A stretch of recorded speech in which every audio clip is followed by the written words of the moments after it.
দুটামান কথা সুধিম অসম চৰকাৰৰ পৰা কিখিনি আপুনি সহায় পাইছে মইতো একোৱে পোৱা নাই কিমান দিন ক'লে কল কৰিবলৈ ফৰ্মবিলাক কৰিছিলোঁ এটকাও নাহিলে আজিলৈ হয় নেকি ডেইলি আমি স্কুল মাৰি আছোঁ কিন্তু আজিলৈকে এটকাও নাহিলে এই আমাৰ দেখিছে আমাৰ অসমবাসীৰ ৰাইজে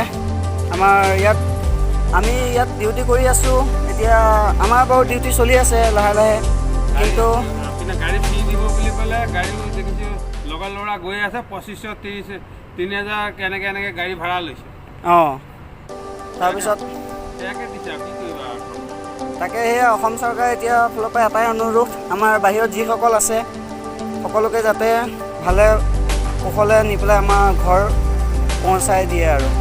তাকে কামনা কৰিলোঁ অসম চৰকাৰ ধন্যবাদ খুৰা আপোনাৰ লগত কথা পাতি ভাল লাগিলে ধন্যবাদ আকৌ লগ পাম আকৌ ঠিক আছে